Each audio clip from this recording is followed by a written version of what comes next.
Bonjour et bienvenue dans la suite des faits historiques de The Elusive Samurai.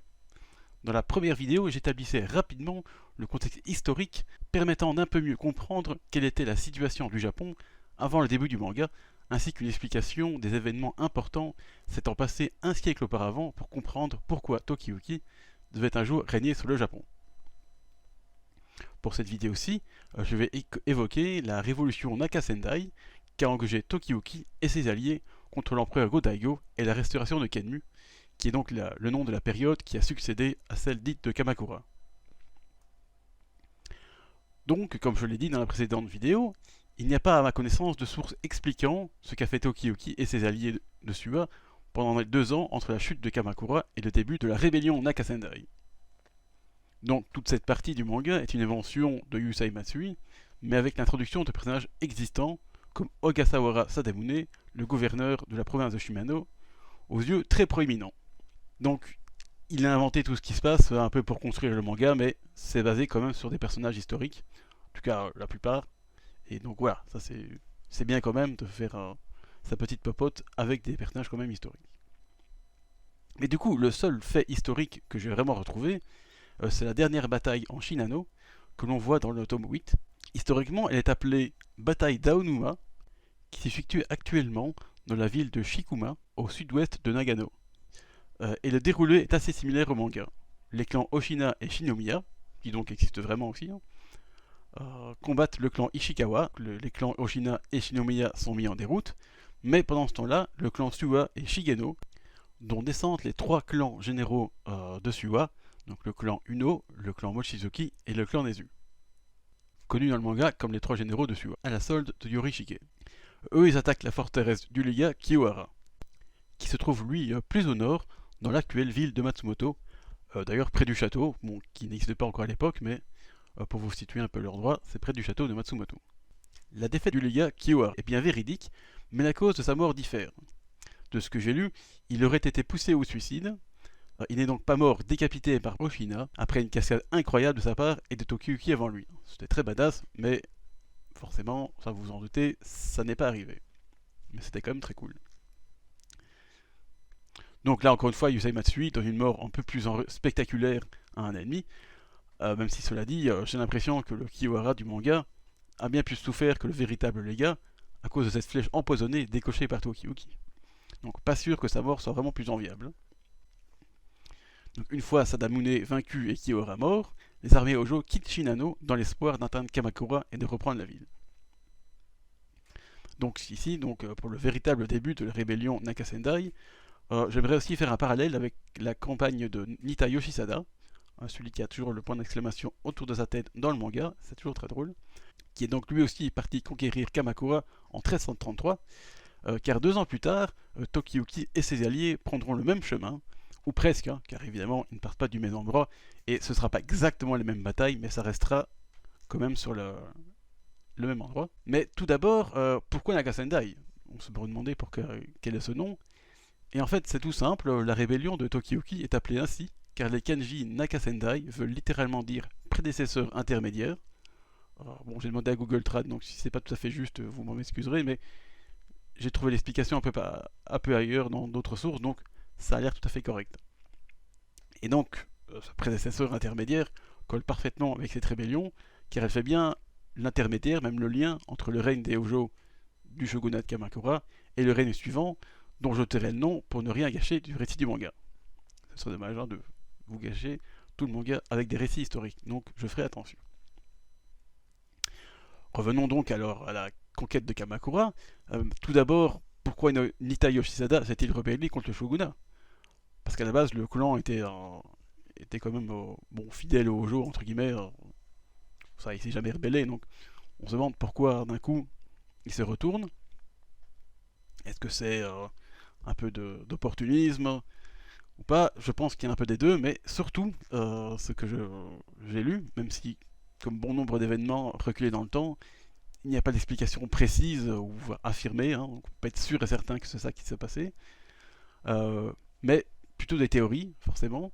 Donc selon les sources que j'ai lues, certains disent que Nita a reçu un ordre formel de l'empereur Go-Daigo alors qu'il allait combattre Masashige Kusunoki, qu'on verra dans le manga aussi, surtout dans l'arc de Kyoto, qui attaquait lui le château de Shiaya, qui se trouve actuellement dans la préfecture d'Osaka. Donc, comme Takoji plus tard, il se serait alors retourné contre les forces du shogun et aurait rassemblé ses hommes pour marcher sur Kamakura. Ça, c'est une des explications. J'ai trouvé une autre théorie qui a l'air plus acceptée, on va dire, où en fait 2 envoyés du shogunat seraient arrivés au domaine de Nita pour lever un impôt, ou en tout cas demander des fonds pour financer ainsi la guerre, de la nourriture, des hommes, enfin en tout cas une espèce de réquisition pour aller combattre justement Kusunoki.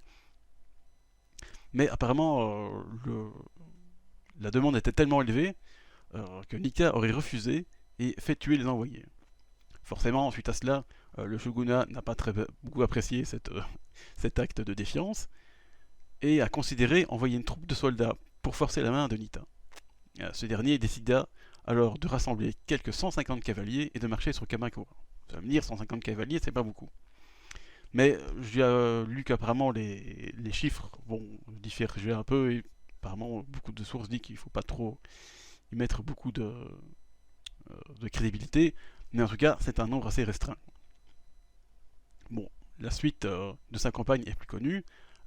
Nita part du temple Ikushina, qui existe toujours et se trouve actuellement à Ota, au nord-ouest de Tokyo. On peut toujours le visiter d'ailleurs. Pour rejoindre alors, la route du haut, qu'on appelle ça, la Kaminomichi, excusez-moi pour le japonais si c'est mauvais, mais bon, je ne suis pas très spécialiste, donc cette route du haut de la Kamakura Kaido, littéralement autoroute de Kamakura. C'est pas une autoroute asphaltée avec des péages, c'est juste un grand chemin qui a été construit, je pense, pendant justement la période de Kamakura, qui, comme on dirait l'adage, toutes les routes mènent à Rome. Ici, c'est toutes les routes mènent à Kamakura. Donc, c'était une grande voie de passage qui est divisée en 3, donc qui partait de plusieurs endroits du Japon et se rejoignait à Kamakura. Et celle qui nous intéresse donc pour cette vidéo, c'est la voie tout à gauche, comme j'avais dit, nommée Kaminomichi. C'est celle qu'empruntera Nita Yoshisada, mais aussi Tokioki, dont on en parlera plus tard.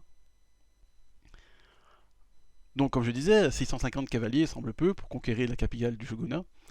Nita a eu le renfort, comme expliqué dans le manga, d'Ashikaga Takoji, qui s'est lui aussi retourné contre Kamakura. Dès lors que Takoji place son fils de 3 ans, Senju, ou Yoshi Akira de son nom d'adulte, même s'il l'aura assez jeune, mais bon, il y a deux noms au Japon comme en Chine, il va le passer à la tête des forces rassemblées par Nita. Ce dernier arrive à rassembler sur le chemin une force de plus en plus grande et il enchaîne alors des victoires jusqu'à arriver à Kamakura avec 200 000 soldats. Comme je le disais, ces chiffres sont difficilement vérifiables, d'ailleurs ils sont souvent contestés, mais en tout cas ça veut dire qu'il arrive avec une force considérable, ça c'est certain. Et bon, là j'ai vite fait un petit résumé, mais allons-y en plus en détail, car avec tout ça en tête, c'est maintenant que je voudrais faire le parallèle avec le parcours de Tokioki, car si lui part bien sûr de Suwa, et non de Ikushina, il arrive bien vite avec son armée sur la même autoroute de Kamakura que Nita 2 ans auparavant. C'est donc à Kotesashi, dans l'actuelle ville de Tokorozawa, au nord-ouest de Tokyo, que les deux ennemis prennent la même route, car même si après Kotesashi, les batailles ne se passent pas exactement au même endroit, elles restent à proximité de cette autoroute de Kamakura que j'ai déjà mentionné, avec la finalité d'arriver devant Kamakura et de la conquérir. Alors il n'y a pas énormément de sources détaillant les batailles, en tout cas qui me sont accessibles, parce que, bon, à mon grand regret, je ne parle pas japonais, ni je le lis. Donc généralement, quand j'ai des sources en japonais, c'est du Google Trad. Donc, bon, parfois, je suis pas sûr que les traductions soient correctes, mais voilà. Et en plus, ça n'a pas l'air une période du Japon très très documentée, en tout cas sur Internet. Donc c'est pas toujours facile à avoir vraiment des sources déjà fidèles, j'allais dire, des sources crédibles, et en plus qui en parlent. Donc bon, je vais faire ce que j'ai trouvé. Donc pour Nita, en 1333, on sait qu'il combat les forces du shogun après avoir traversé le fleuve Iruma. Alors après avoir traversé cette rivière, le combat est rude, mais à la fin de la journée, il n'y a pas vraiment de vainqueur clair. Les pertes sont à peu près égales, et il n'y a pas vraiment de territoire gagné par un camp ou par l'autre. Donc les deux adversaires se retirent alors, et Nita plante son campement terré à la rivière Iruma, alors que les forces du shogun s'installent près de la rivière Kume. Vous allez voir, ça a une importance plus tard. Donc on a là une première bataille indécise pour Nita, Alors que de son côté, Tokiyuki a déjà bien bataillé, car après avoir vaincu Sadamune et Kiyohara à la forteresse de ce dernier, les forces Hojo sont sorties de la province de Shinano pour entrer dans celle de Musashi, une très grande province englobant aujourd'hui la préfecture de Tokyo, l'essentiel de la préfecture de Saitama et une partie de la préfecture de Kanagawa. Et ça fait beaucoup quand même. Et donc près de la frontière entre les deux provinces, les armées Hojo se défont facilement de l'armée d'Iwamatsu Shiro près de la rivière Kabura. Après cette bataille, ils viennent à bout de la puissante armée de Shibukawa et Iwamatsu Tsunie dans la plaine d'Onekage, une énorme armée que Tadayoshi Ashikaga avait envoyée depuis Kamakura pour aller contrer Tokiyuki. Mais apparemment, ça n'a pas suffi. Après cette puissante victoire, ce n'est qu'ensuite que Tokiyuki et ses alliés arrivent à Kotesashi et ne remportent une nette victoire contre Imegawa Norimitsu, comme on le voit dans le tome 11 du manga.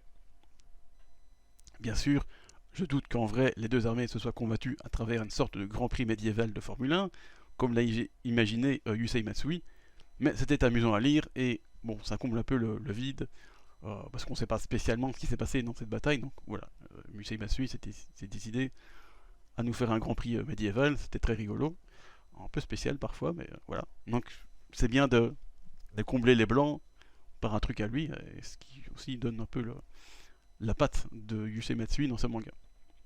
Et c'est pour ça aussi que je passe très vite sur les batailles de Tokiyuki, parce que dans les quelques recherches que j'ai faites, j'ai trouvé aucun détail des batailles. Euh, la plupart des sources disent voilà, il a gagné. Bon, ben du coup c'est bien, hein. On est content que Tokiyuki gagne, hein, mais on n'a pas de détails vraiment sur les batailles comme j'en ai trouvé pour Nita Yoshisada où, bon, c'est pas des grands détails, mais j'ai quand même un petit déroulé de la bataille. Alors que Tokiyuki, on a juste, ouais, il a gagné à Eonegahara, à Kotesashi, devant Kamakura avec Tadayoshi Ashikaga. Donc voilà, je ne peux pas malheureusement vous expliquer grand chose sur ces batailles. Moi je n'ai rien trouvé. Ça existe peut-être, mais j'ai pas l'impression. Donc voilà.